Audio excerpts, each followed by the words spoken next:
Well, I think by and large it had to do with our annual budget and how that's going to translate into their property taxes. We'll be facing some significant challenges regarding the budget in this coming year. State revenues don't appear to be increasing. We still have restrictions on how much we can raise the tax levy given Act 10. And our return on investments, like those of individuals, has been pretty stable. The interest rates have not increased significantly, so our revenue sources are very limited.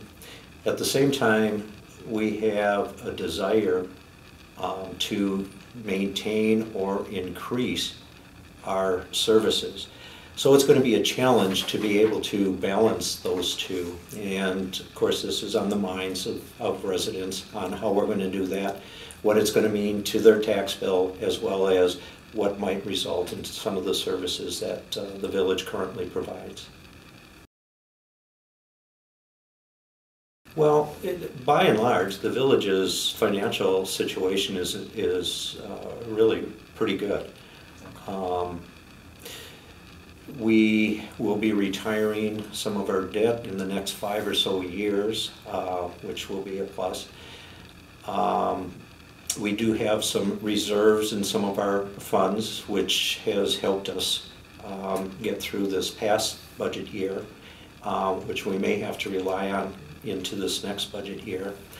But I think our village administrator has done an exceptional job in terms of maintaining our financial footing, and the outlook for McFarland is quite good. State, and again it appears that the amount of state aid that the local communities used to receive has been significantly reduced. So I'm unfortunately saying that the burden that was on the state has now come down to the local area, which makes it a challenge, particularly with the restrictions that communities have on raising their tax levy. That tax levy increase can only be based on the growth that the community receives. The financial situation is going to be challenging. There are some things that we may have to do differently. I don't think we're in desperate shape here in the village, and I don't foresee that as something happening in the future. It's just that we may have to do things differently. When we do that, though, we need to be evaluating those options and alternatives from 3 perspectives, I believe. One, is it fair? Is it fair to the people who have to bear the cost? Is it balanced? Does it work in practice, and does it benefit McFarland? And is it fiscally responsible? Does it take care of the issue on a short-term or long-term basis? Is it a temporary or a permanent solution? So as we go through that process, those are the things that I think we need to be mindful of as we consider these different options and alternatives. The amount of taxes that were raised last year were modest. And again, I would venture to say that the increase in the tax levy will be, again, modest. We're taking steps trying to minimize that effect. We're looking, and I think we're going to have to look at alternatives and options, be open-minded to new ways of doing business.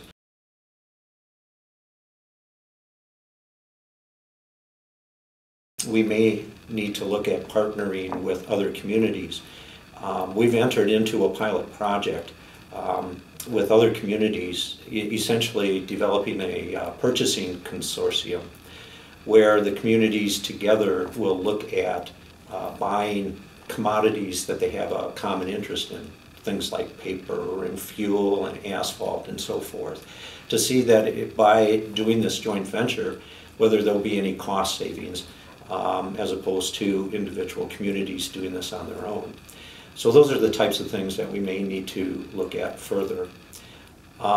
We may need to look at our organizational structure and see if there's positions that we can either eliminate or combine that might save costs.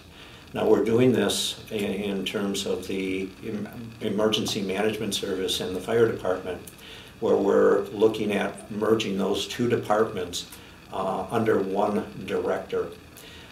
We've had extensive discussions with both the fire department and the EMS staff, and there seems to be a general support with that concept.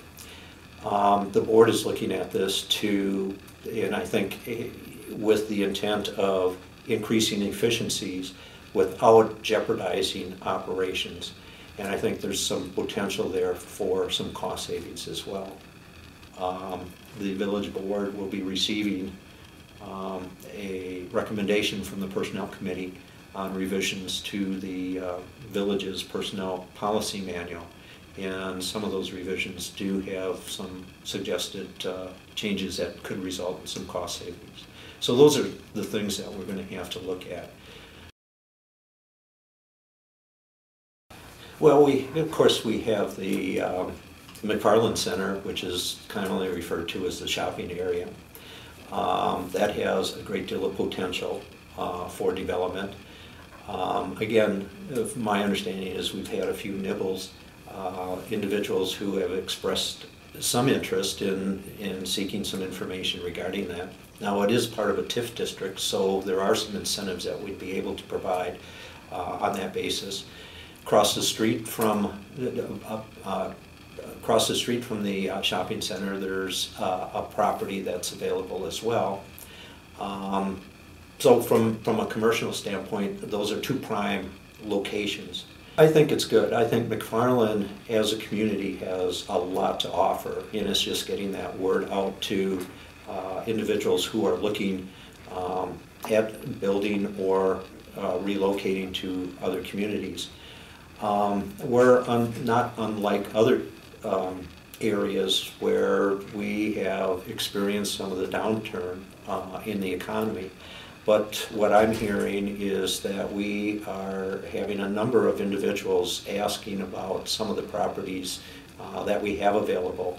And signs are encouraging that things might be changing for the better.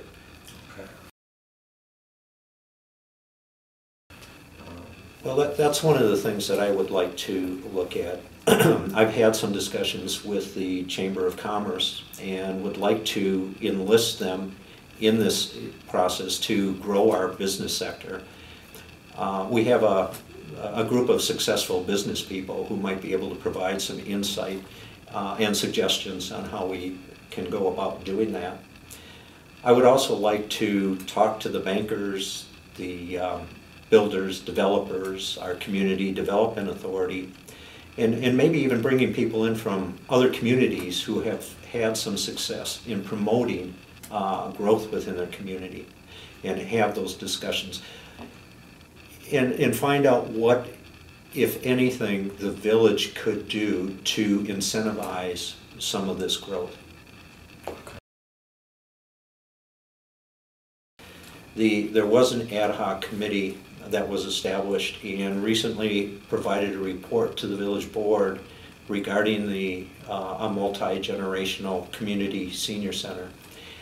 And from that report, there appeared to be some significant support on the part of the community to look at that as something to move forward on.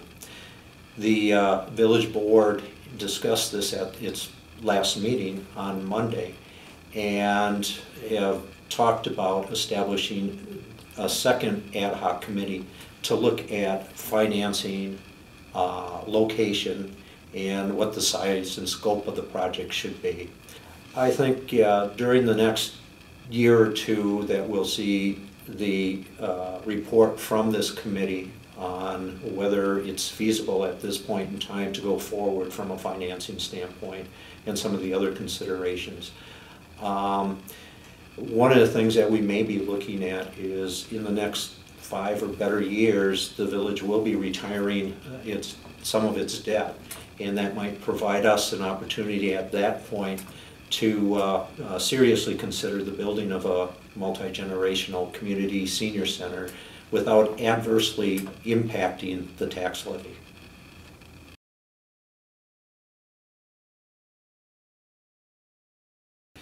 Well, I think we already have a pretty good quality of life here in McFarland, and one of the things, of course, would be that multi-generational community center, senior center.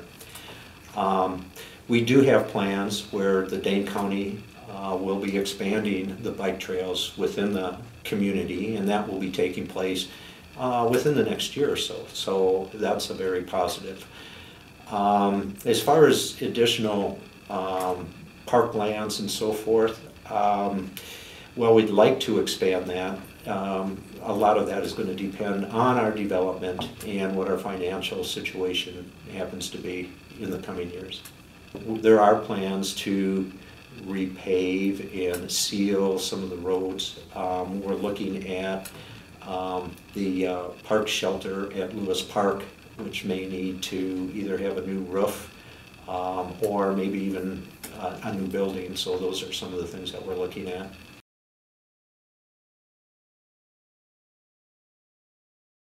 Like to establish a permanent volunteer program in McFarland, build a community-wide network where we're able to unite those individuals who are looking to provide service to the community and with service opportunities. This would be an expansion, essentially, of what we see on our Community Service Day, which is taking place tomorrow. But this would be on a year-round basis. I think this has a great opportunity for us to provide for some needed services, to build some pride in a sense of community, and the potential for saving some costs. So that's an area that I would like to look at. We've also talked about, I'd like to see us grow our business sector and to increase our building and development. And we talked about that a little bit earlier. I think it's the people. If you look at the community, we have a number of people who are involved in various ways. Individuals who have an interest in the affairs of the village government and have volunteered to serve on the various committees that we have. We're very fortunate that we have a wealth of talented and knowledgeable people that we can put to use without those individuals having to be an elected official. And they have the ability to influence the direction of the village by serving on those committees. We have a number of people who volunteer their time in different service organizations, the Lions Club, the Optimist Club, organizations such as that. We have people who have stepped up and come up with projects that they'd like to forward. As you're aware, we have groundbreaking on May 4th of our community garden, which will be right across the street. Another way of enhancing our community, our quality of life. We have a number of people who volunteer their time to help youth in different sports activities, basketball, and soccer, and hockey, baseball and softball, and so forth. So what it all boils down to is what makes McFarland great are the people in McFarland. And I haven't even touched on our excellent school system or even talked about how well our village government is run.